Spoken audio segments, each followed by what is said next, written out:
दोस्तों नमस्कार।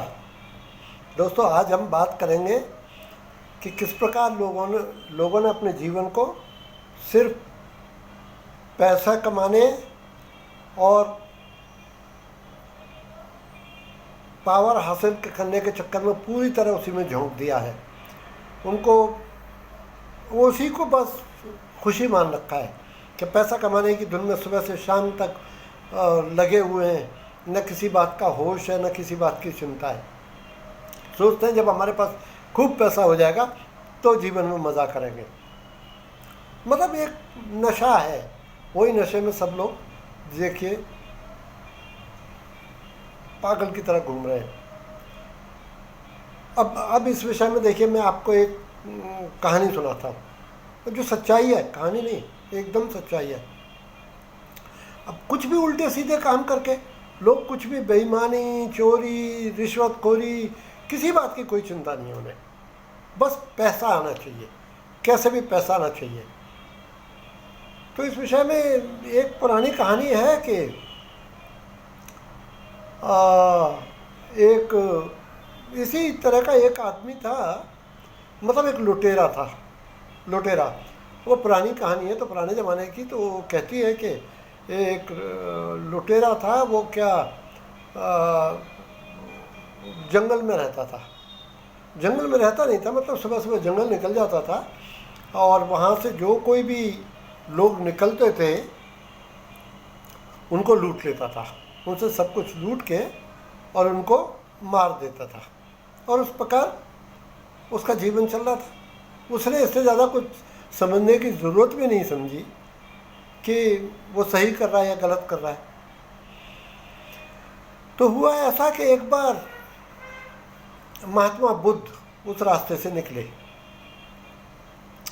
इसने उसी प्रकार उनके पास गया और पकड़ लिया और के जो कुछ है मुझे दे दो, नहीं तो मैं तुमको मार डालूंगा। महात्मा बुद्ध ने उसको कहा कि ये सब तू क्यों कर रहा है, ये तो सही नहीं है। तो बोला कि मैं सब मेरे बच्चों के लालन पालन के लिए, पालन पोषण करना है मुझे अपने बच्चों का, तो मुझे तो दूसरा कुछ काम आता नहीं है कि मैं यही करता हूँ, सब लोगों को लूट के अपना जीवन चला रहा हूँ, अपने बच्चों का पालन पोषण कर रहा हूँ। उसने कहा तेरे घर में कौन कौन है? महात्मा बुद्ध ने पूछा तुम्हारे घर में कौन कौन है? उसने मिला मेरी पत्नी है, मेरे माँ बाप हैं बूढ़े और मेरे 3 बच्चे हैं। महात्मा बुद्ध ने कहा तुम ऐसा करो, देखो ये बात एकदम गलत है, इससे तुम्हारा जीवन आगे जाके बहुत कठिनाइयों में पड़ेगा और तुम्हारा परलोक भी खराब हो जाएगा। उस ज़माने में माफ़ करना लोग परलोक की चिंता होती थी। आज तो क्या ज़माना बदल गया, कौन परलोक और लोग परलोक की चिंता करता है, पर खैर उस ज़माने की बात हो रही है।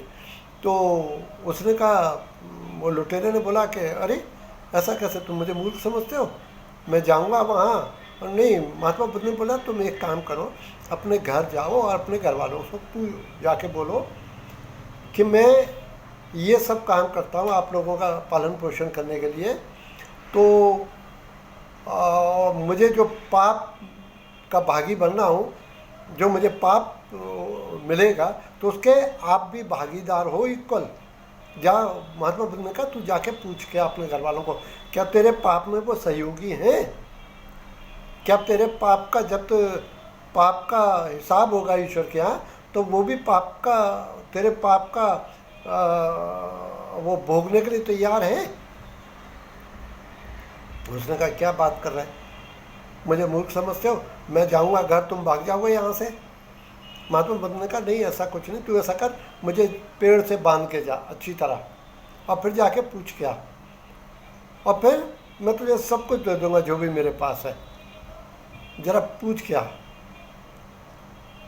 तो वो प्रभावित हुआ महात्मा बुद्ध की बातों से। वो महात्मा बुद्ध थे तो उनका तेज था, वो प्रभावित हुआ। उसने कहा ठीक है मैं जाता हूँ, वो अवश्य मेरे घर वाले, जब मैं उन्हीं के लिए कर रहा हूँ तो उनको क्यों इनकार होगा इस बात से। तो वो गया, तो उसने अपने घर वालों से जाके पूछा, बोला कि ऐसे ऐसे बात है, मुझे एक महात्मा है वो बोलता है कि मैं ये जो भी सब करता हूँ तुम लोगों के लिए ही करता हूँ, मेरे अकेले के लिए मुझे क्या है, मैं तो कहीं भी वो जीवन यापन कर सकता हूँ अपना। तो उसने कहा कि वो उस महात्मा ने पूछा है कि मेरे जो उसके हिसाब से मैं पाप कर रहा हूँ, तो इस पाप के तुम सभी भागीदार हो ना भोगने के लिए। वो उनको बहुत प्यार करता था तभी तो वो ये सब करता था। तो उन्होंने बोला अरे, माँ बाप ने बोला तू किस किस्म की बेवकूफ़ों जैसी बातें कर रहा है, हमें तेरे पाप में भागीदार बनने की क्या ज़रूरत है। हमने कब कहा तुझसे जाकर तो चोरी डाका मार या लोगों को मार, उससे हमारा पालन पोषण कर। पत्नी ने भी यही कहा। बच्चों से पूछा, बच्चों ने कहा पिताजी हमने कब कहा क्या आप ये सब करके हमारे लिए पैसा लाइए और हमारा पालन पोषण करिए। आपका काम है हमारा पालन पोषण करना, तो आप सही तरीके से पैसा खाइए। हमने तो कभी नहीं कहा ना कि चोरी चकारी करके पैसा लाइए और हमें सुख सुविधाएं दीजिए। उसकी तो बहुत आँखें खुल गई। उसने कहा ये मैं कर क्या रहा हूँ। वो वापस गया महात्मा बुद्ध के पास, बोला नहीं कोई भी पाप का भागीदार नहीं है, मेरे पापों का कोई भी भागीदारी करने को तैयार नहीं है। तो महात्मा बुद्ध ने कहा मूर्ख, सोच तू क्या कर रहा है, मत कर ये सब, सही ढंग से पैसा कमा। थोड़ा भी कमाएगा वो लोग सुखी रहेंगे, थोड़ा दुखी रहेंगे, मगर क्यों ये सब करके अपने लिए पाप कमा रहा है। जीवन तेरा पूरी तरह बर्बाद हो जाएगा, नरक से भी ज़्यादा यातना मिलेगी। ऐसा पुराने ज़माने में माना जाता था। शायद अभी भी काफ़ी लोग मानते हैं कि अगर गलत काम करोगे, हालांकि मेरा मानना है कि अगर आप कुछ भी गलत करते हो तो आपको इसी जीवन में उसका फल मिलेगा, तुम्हारा जीवन बेकार होगा। नहीं तो जैसा मैं पहले भी बता चुका हूँ कि हिसाब तो सब ईश्वर रखता है, हर पाप पुण्य का हिसाब ईश्वर के पास है। ये जन्म नहीं तो अगले जन्म, हाँ उस पाप का भोग, पाप का जो फल है वो आपको भोगना ही पड़ेगा। पाप और पुण्य जो भी होते हैं उनका फल आपको भोगना ही है। खैर उसने अपना रास्ता बदल लिया, वो ठीक हो गया। मगर आज के ज़माने में आइए, आज भी ये लोग पढ़ते तो हैं, जानकारी तो सबको है, मगर फिर भी बेधड़क होके चोरी चकारी मक्कारी किए जा रहे हैं। क्या चिंता है उन्हें किस बात की। आप भोग भी रहे हैं, भोग रहे हैं, दिन रात भोग रहे हैं, दिन रात देखते भी हैं। ऐसा नहीं कि नहीं देखते, देखते हैं। रोज़ करोड़पति अरबपति लोग जेल जा रहे हैं, रोज़ उनके वो अपराध पकड़े जा रहे हैं और वो जा रहे हैं, मगर सब किसी को चिंता नहीं है। फिर भी हर कोई अपने हिसाब से धड़ल्ले से किए जा रहा है। इस विषय में आपको एक और मैं किस्सा सुनाता हूँ। अलेक्जेंडर द ग्रेट, सिकंदर महान, जब पूरा विश्व जीत के भारत आया तो भारत के विषय में उसने काफ़ी सुन रखा था कि ये बड़े यहाँ काफ़ी पूजा पाठ करने वाले साधु महात्माओं का देश है ये, और ज़्यादा करके यहाँ के लोग सत्यवादी होते हैं। और वो ज़माना ऐसा ही था साहब, उस ज़माने में ज़्यादा करके लोग अच्छे ही, भारतवर्ष में ज़्यादा करके लोग अच्छे ही होते थे, ऐसा माना जाता है। सिकंदर महान को भी यही मालूम था, तो उसको काफ़ी उत्सुकता थी भारत के लोगों से मिलने की। तो वो संयोग वैसा ऐसा हुआ एक बार जब वो अपनी सेना के साथ, बड़ी सेना के साथ कूच कर रहा था, कहीं जा रहा था, सामने से हाथ में लोटा लिए हुए या कमंडल लिए हुए साधु उसकी सेना के सामने आके खड़ा हो गया। साधु तो साधु पुराने ज़माने का, जिसको सच्चे साधु होते थे उस ज़माने में। आजकल के साधु संतों की बात मत कीजिए, चोर उचक्के नंबर 1 के, वो आज की बात नहीं हो रही। आज का साधु आशाराम, आज का साधु राम रहीम, आज के साधुओं की बात नहीं हो रही, उस ज़माने का साधु। ये सच्ची बात है, ये कहीं मैंने भी कहीं पढ़ा है, एकदम सच्ची बात है। तो साहब ये रास्ते में आके खड़ा हो गया। सेनापति ने बोला हटो आगे से, सिकंदर महान का फौजें कूच कर रही हैं। तो उसने कहा नहीं, मैं भी जानना चाहता हूँ सिकंदर महान कौन है, ऐसा क्या है जो इतनी बड़ी फौज लेके कहाँ जा रहा है। सेनापति ने कहा हटो सामने से। तो उसने कहा नहीं, कौन है सिकंदर महान?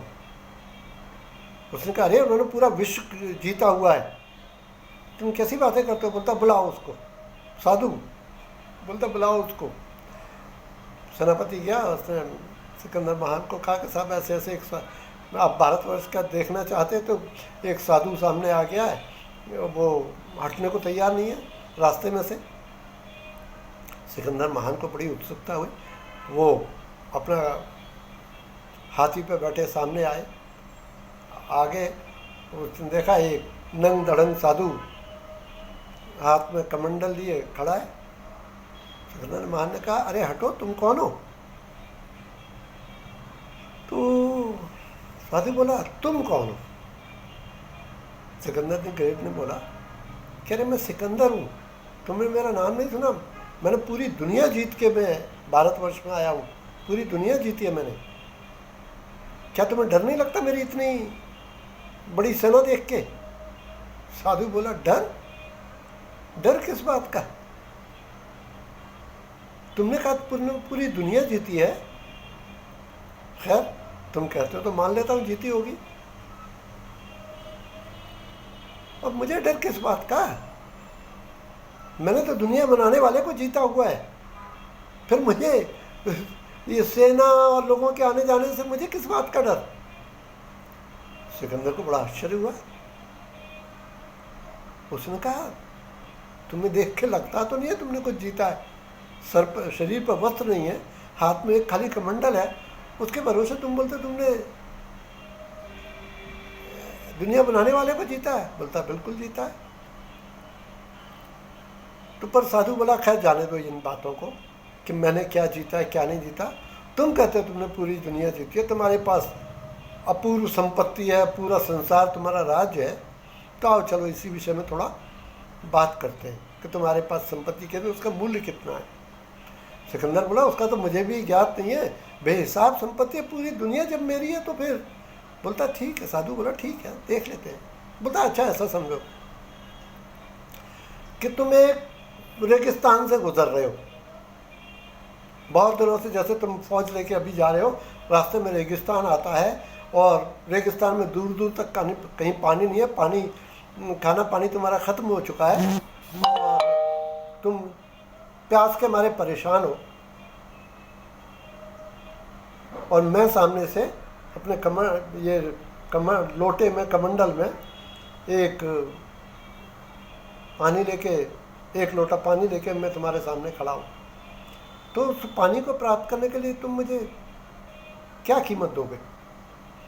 सिकंदर ने बोला अगर ऐसा ही है कि रेगिस्तान में काफ़ी दिनों से मैं भूखा प्यासा घूम रहा हूँ और तुम्हारे हाथ में एक लोटा जल है, तुम्हें लाखों स्वर्ण मुद्राएं तुम्हें दे दूंगा, इसमें क्या कहने की बात है? साधु बोला लाखों स्वर्ण मुद्राएं इस एक लोटे पानी के लिए? बोलता हाँ, पर बोला अगर मैं देना ही ना चाहूँ फिर भी तुम्हें लाखों स्वर्ण मुद्राएं के बदले? और सिकंदर बोला अगर लाखों स्वर्ण मुद्राएं के बदले तुम नहीं देना चाहते हो, मैं बहुत ही प्यासा हूँ, मेरे ज़रूरत बहुत ज़्यादा है, मतलब बहुत ज़्यादा प्यासा हूँ, तो चलो मैं तुम्हें आधा राज्य दे दूंगा।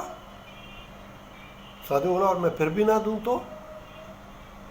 सिकंदर बोला फिर भी ना दो और मेरे प्राण ही निकल रहे हैं प्यास के मारे, मेरे प्राण निकलने ही वाले हैं, तो मैं अपने प्राण थोड़ा ही गंवाऊंगा, मैं तुम्हें पूरा राज्य दे दूंगा। साधु बोला वाह, तुम्हारे राज्य की कीमत क्या? एक लोटा पानी? तुम्हारे पूरे राज्य की, पूरी जीत की, विश्व विजय का मूल्य एक लोटा पानी, और इसमें तुमने अपना जीवन व्यर्थ गंवा दिया। सोचो कभी जरा। सिकंदर की आंखें खुल गई। सिकंदर ने कहते हैं तभी सिकंदर ने बोलता और वो भी तुम्हारे साथ नहीं जाएगा, वो भी ये जितनी भी संपत्ति तुम कहते हो तुम्हारे हिसाब से, मेरे हिसाब से तो तुमने खुद कहा है तुम्हारे पूरे विश्व विजय का, पूरे जीवन का मूल्य एक लोटा पानी, और वो भी तुम्हारे साथ नहीं जाएगा जिस दिन तुम जाओगे इस दुनिया से। फिर जीवन यूं ही व्यर्थ कमाया। कहते हैं सिकंदर को उसी समय ज्ञान हुआ और उसने घोषणा करवाई कि जब भी मैं मरूं तो मेरे हाथ अर्थी के बाहर रखे जाएं, कि दुनिया को पता लगे कि सिकंदर जब इस दुनिया से वापस जा रहा था तो उसके हाथ खाली थे, लोगों को पता लगे कि कोई यहाँ से कुछ लेके नहीं जाता। तो होश से जिए, ये बेवकूफ़ी की बातों में कुछ नहीं है जो आज भी लोग कर रहे हैं। लोगों ने पढ़ा होगा, ये कहानी भी ज़रूर सुनी होगी, कि सिकंदर के जब गया तो उसके हाथ खाली थे, कोई इस जहां से कुछ नहीं ले जाएगा। तो जितने दिन के लिए आए हो उसको हंसी खुशी जी लो। आप किस दिन के इंतज़ार कर रहे हो कि जब आपका एक दिन आएगा जब आप खुश होंगे? अरे वो दिन आज ही है। जिस दिन के आप इंतज़ार में बैठे हो, आज ही खुशी से जियो। आज ही से हर दिन खुशी से जीने का दिन है। कोई कभी ऐसा दिन नहीं आएगा जिसके आप इंतज़ार में बैठे हो, वो आपका जीवन निकल जाएगा, वो दिन कभी नहीं आएगा। किसी के जीवन में नहीं आता, याद रखना। जिस दिन के आप इंतज़ार में बैठे हो वो दिन आज ही है, और हर दिन वो दिन है जिसके इंतज़ार में आप बैठे हो खुशी मनाने का, पर आप देख ही नहीं पा रहे। आप मूर्खतापूर्ण जीवन जिए जा रहे हो।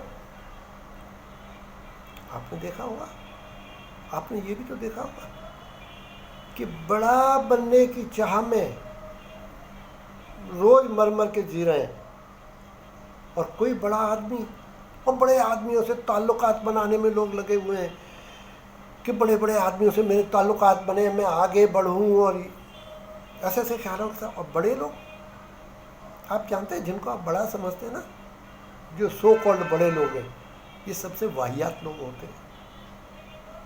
गाना सुना है ना, क्या कौन सा गाना था वो? नाम बड़े और दर्शन छोटे, गाना सुना है ना? बिल्कुल वैसे ही होते हैं ये लोग। इनका जीवन ये निहायत ही स्वार्थी, दुर्भावना वाले, मनुष्यों को कीड़ा मकोड़ा समझने वाले, एकदम, मैं 90% लोगों की बात कर रहा हूँ जो बड़े लोग हैं, जिनको आप बड़ा समझते हैं, निहायत ही बैर भाव रखने वाले, उनमें अच्छाई नाम की कोई चीज़ नहीं होती। हाँ, बड़े हैं, आप समझते हैं बड़े हैं इसके लिए वो बड़े हैं, नहीं तो बड़े जैसा भी कुछ नहीं है। चाहे बड़ा नेता हो, निहायत ही स्वार्थी, मक्कार, चोर, ये इनकी क्वालिटीज़ होती हैं, मगर आप इनको बड़ा समझते हैं। आपने उनको अपना, आप उनका जीवन, जैसे जीवन की लालसा करते हैं।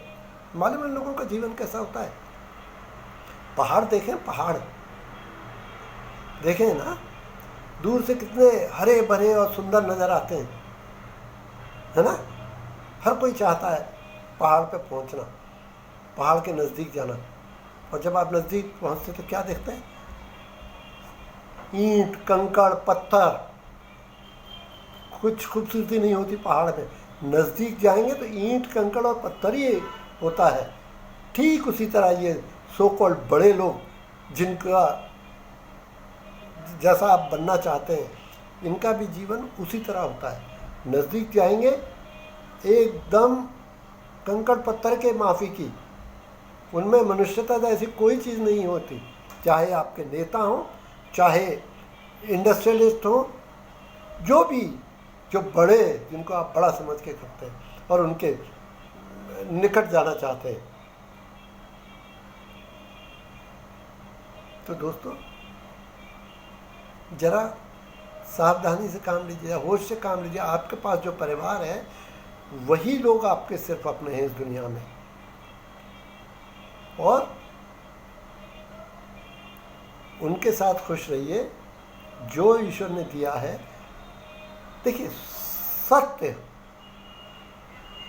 सत्य के साथ अगर जीवन पालन करते हैं तो उससे बढ़िया कोई जीवन नहीं है। झूठ, फरेब, मक्कारी, चोरी, करप्शन, ये सब के करके जो आप पैसा कमाएंगे वो आपको सुख नहीं देगा।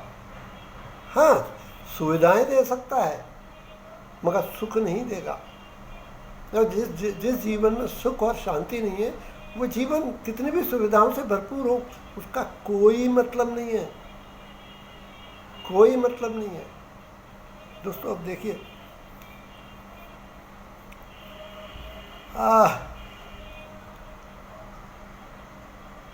इस विषय में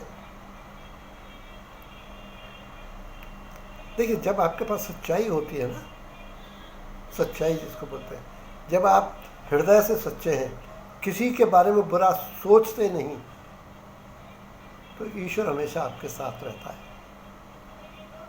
देखिए, प्रॉब्लम्स लाइफ में आएंगी जाएंगी, मगर आप हमेशा प्रसन्न रहोगे अगर आपके दिल में किसी का बुरा सोचते नहीं। करने का तो छोड़ ही दीजिए, जो इंसान बुरा सोच भी नहीं सकता किसी का, वो करने की तो बात ही नहीं होती ना। तो वो हमेशा सुखमय जीवन व्यतीत करता। एक तरह की बेफिक्री होती है प्रभु बॉस को, वह किसी के होगा, आप बड़े होंगे अपने करके, मुझे क्या लेना देना, ऐसा। मैं अब देखिए, मैं ये तो नहीं कहूँगा कि मैं खुद अपने बारे में बताऊँ, मैं ये तो नहीं कहूँगा कि मैं बहुत बड़ा सच्चा, बहुत बड़े सत्य का पालन करने वाला, ऐसा कुछ नहीं। मगर हाँ, ईश्वर ने बेफिक्री मुझे बख्शी है। क्यों? कि मैं कभी किसी के बारे में सोच भी नहीं सकता इन माई वाइल्डेस्ट ड्रीम, और किसी आदमी ने आज तक मुझे प्रभावित नहीं किया है। कोई भी आदमी सिवाय महात्मा गांधी के और एक मेरे खुद के पिता, मेरे जीवन में अगर महात्मा गांधी का जीवन और मेरे पिता ने मुझे प्रभावित किया, उसके अलावा मुझे आज तक किसी मनुष्य ने प्रभावित नहीं किया, और ना मैं उनके जैसा होना चाहता हूँ, किसी के भी जैसा। देखिए, अब एग्जाम्पल, 2-3 एग्जाम्पल मैं बता सकता हूँ ना प्रभावित होने की। देखिए, ऐसा है कि मैं उसका एग्जाम वो बताता हूँ। एक बार मैंने नया घर लिया था,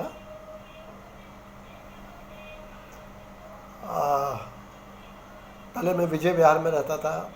खैर, वो जगह का नाम बोलने का मतलब नहीं, मैं पहले जिस जगह से रहता था वो ये 2 बेडरूम हॉल में रहता था। तो उसके बाद मैंने एक घर लिया कोई दूसरी जगह, 3 बेडरूम हॉल, और उसके ऊपर घर की, ये बहुत बता रहा हूँ, कुछ 40 साल पुरानी बात, 40 साल, यस, आज 2020 है ना, तो यस 40 साल पुरानी बात।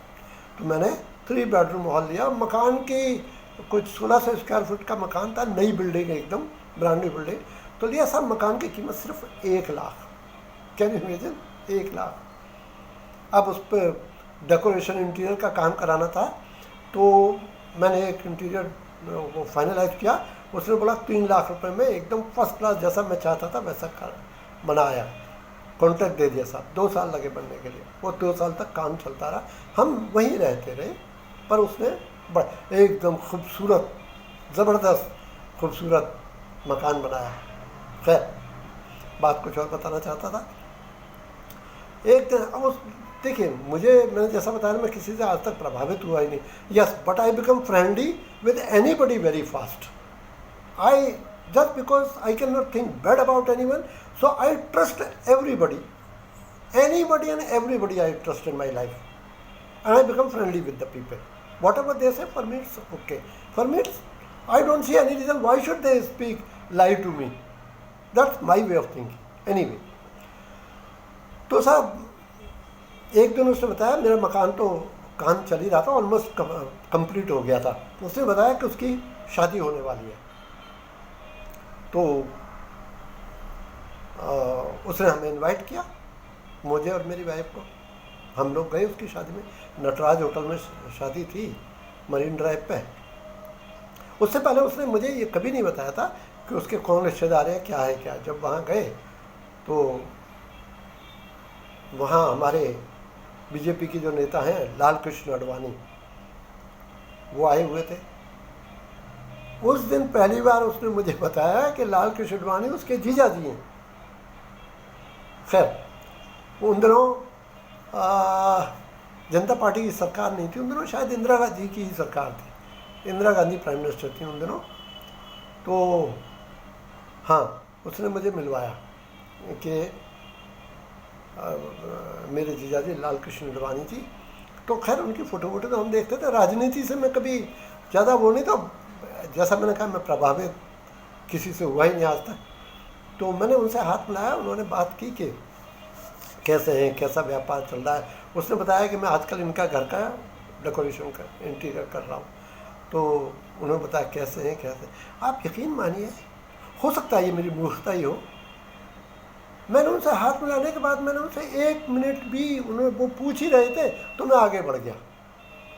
अब मैनर्स के हिसाब से तो इसको बैड मैनर्स ही कहा जाएगा, पर मेरा मतलब कि it does not effect me at all कि कौन है। मैं आगे बढ़ गया और जाके अपना शराब वराब रखी थी उसने, तो गिलास लिया और अपने मस्ती में, ये एक, हाँ इसको मूर्खता भी कह सकते हैं, इसे बेफिक्री भी कह सकते हैं। पर बता रहा था कि nobody has ever influenced me. ये तो खैर फिर भी छोटा किस्सा रहा। दूसरा किस्सा बताता हूँ आपको। तब तक जनता पार्टी की गवर्नमेंट बन चुकी थी, उसके कुछ साल बाद ही जनता पार्टी गवर्नमेंट बन चुकी थी। इंदिरा जी बाद इमरजेंसी के बाद वो आउट हो चुकी थी। तो इमरजेंसी के बाद जब वो आउट हुई तो उनका ऐसा हाल था कि उनको कोई नहीं पूछता था। प्राइम मिनिस्टर नहीं थे साहब, इतना बड़ा था, पर उनको कोई नहीं पूछता था, ऐसा हाल था। खैर उन दिनों में बिजनेस के सिलसिले में कलकत्ता गया हुआ था। तो कलकत्ता एयरपोर्ट होटल है वहाँ, 5 स्टार होटल, एयरपोर्ट के डमडम एयरपोर्ट के बाजू में, तो उसी में मैं रुका था। और वहाँ मैं करीब 1 महीने तक था। मैंने वहीं कुछ व्यापार था, वहीं रोज़ वहीं बैंक अकाउंट वगैरह भी खुलवा लिए थे, तो वहीं से ऑर्डर लेके वहीं सप्लाई करना, वो खैर बिजनेस की बात है। कहने के मतलब क्या था कि